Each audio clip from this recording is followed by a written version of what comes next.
Hi guys, I'm Max Weinbach with XDATV, and today I'm going to show you EMUI 10 on the P30 Pro. EMUI 10 is Android Q based. Let's get started.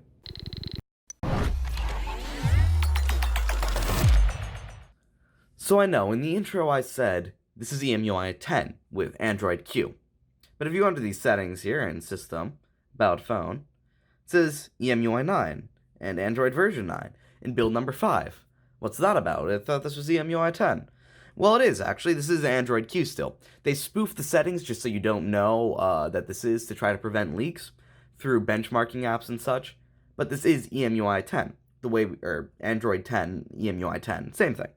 The way we can check it is to go into this app called DevCheck, and it says Android version 10, API 28, security patch of July 5th, then more build number and release key stuff. None of that matters.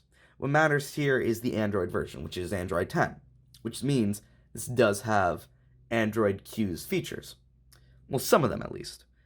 So the first one, and the main one that comes to mind when we think Android Q, is dark mode. And it does have it. But Huawei's had dark mode for a while now. Except theirs was over in the battery settings. So instead of having the darker interface option here, it gets moved up to the display settings.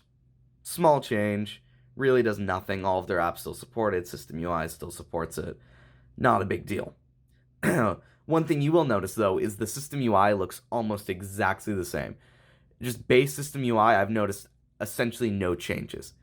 It's interesting to see that they kept this design, but not going to complain about it. One other change I've noticed is actually the roundness of everything. So if you come here, back down to battery settings, you can see that's like kind of round now. It's rounded corners. That's kind of a theme throughout the UI. All the pop-ups and everything are now those rounded corners. It's interesting. Besides that, I honestly haven't noticed very many new features. This is, to me, essentially the same as it was before. The one thing, yeah, actually you can see there with that notification, I don't have one, but in the current Android Q build, which I actually have here on my Pixel, when you get a notification, I can just trigger one with a screenshot. When you get a notification, you can swipe either way to dismiss it. It doesn't matter. On EMUI 9, or 10, they still have that older Android Q feature where you can only swipe one way. So you can only swipe like that, but here you can swipe either way. It's an annoyance to me, but I'm betting when they get a newer version of Android Q sources for their internal builds, it'll support both ways. Other than that, I honestly haven't noticed very many changes here. Actually, I'll keep my Pixel out for this. One huge Android Q feature was their gestures. So I can go down here on my Pixel and enable full gestural navigation. And down here on EMUI, we also have gestures. And these work the exact same way. This isn't a surprise, though, because in EMUI 9, it still had the same type of gestures. Swipe up to go, if you're in an app, swipe up. If you want to go to your recent apps, you swipe up and hold. If you want to go back, you swipe over. The difference, though, is actually on Android Q, some apps have this side swipe, right? Where you can swipe over a panel. I know Instagram has it, Snapchat has it, Google Play Store has it. So on EMUI, you actually have to go up and tap that button, which to me, it's annoying. It's a big screen. It's a 6.5-inch screen on this P30 Pro. On the Google version of Android Q so far, all you have to do is swipe over. If you do a long swipe, it'll go back, but if you do just a quick one there, it's not an issue. I legitimately have no idea how to trigger the difference. Here we go. So it looks like, nope. You can see it's super finicky on the Pixel. Yeah, it's super finicky. But essentially, it's a double swipe if you want to go back with that side panel. Here, there is no side panel swipe. You actually have to, it always goes back no matter what you do. Otherwise, the gestures are essentially the same, and EMUI has had them for a while now. On the Pixel, you do also get the option for 2-button navigation, which is the pill, my personal preference, and then 3-button. On Huawei, you have either 3-key nav or gestures. I'm going to enable 3-key nav because that's my option. You do have the same old settings as before to change it around for like your notification. If you're some type of monster who likes the recents button on the right side, you can do that, but it deserves to be on the left. Otherwise, I would say there aren't that many changes. One change I did notice, and I personally like, is in the camera app. You can see here, we've got these red accents now. Red accents everywhere. It's red accents in the camera app, new icons, new sound effects, which are hard to hear, and they might not be new. I'm just never keep my volume on, but it's here now. All the camera modes do work, including the 10 times zoom lens. Let's just point my phone up here at my keyboard. You can see it does get you 10 times zoom. But one thing I did notice, which is interesting and I hope a bug, when you are at 1 time, so let's zoom in on just this little piece of dust here. I'm at 1 time zoom right now. Let's go up to 5, because it does have a 5 times optical zoom. That is still digital zoom. You can see because of the difference, but right when we get up to 10 times, it switches lenses over to the 10 times zoom lens. Before, it would switch over at like 5.1, you could force it, but now it's always going to be main until it gets up to 10. I really do hope this is a bug, but it's something I did notice. The settings are the same, and Master AI is still here.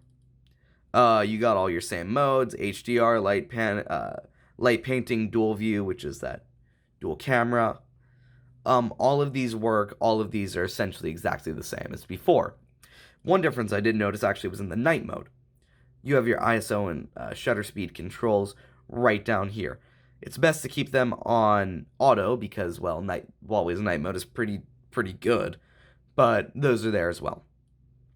Besides that, I have to say I have not noticed very many changes at all in EMUI. Yeah, that's pretty much it, honestly. It still has all of its built-in apps. One thing I actually did notice, another change, you can uninstall a bunch of these now. You can fully uninstall a bunch of Huawei's built-in apps, which you have not been able to do before.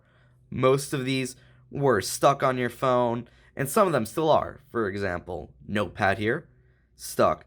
Optimizer, stuck. Music, stuck. Video, stuck. Files, stuck.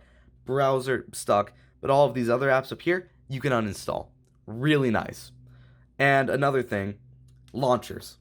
Launchers are very buggy on this build. Again, this is a beta version of EMUI 10, but I installed Launcher as my launcher, and it would essentially just keep crashing and resetting back to the default launcher. So I switched back to the default launcher just because I didn't want to have to deal with that. Bugs again, but this is actually an internal test build for EMUI 10, so I don't expect it to be perfect. Another thing that's actually relatively hard to see is these lines up here. On your home screen, lock screen, and in certain parts of settings, these lines will appear. I believe this is like Huawei, yeah, right here you can see those lines as well.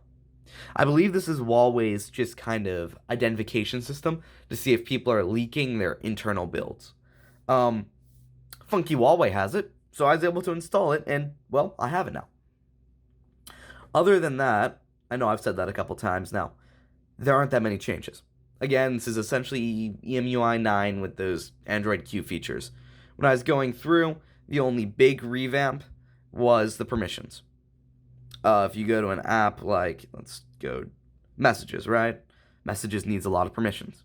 When we go over to permissions, you've got this whole big menu here. If you go to location, you have the all the time, you have all the time and only when in the app or nothing, and then you've got access to all the permissions. Again, that was really the only Q feature I've noticed. Essentially, everything else is the same. Doesn't seem like it's that huge of an update compared to what you're getting on the Google Pixel with all of Google stuff on here. Thank you guys for watching. If you guys do happen to own this camera beast of a phone and want to install Android Q on your own device, you can. FunkyHuawei has the update available on their website, which is funkyhuawei.club, and you can install it pretty easily. You do need to buy some credits to be able to install it, but it's not too expensive and pretty worth it if you want to test out all this new stuff.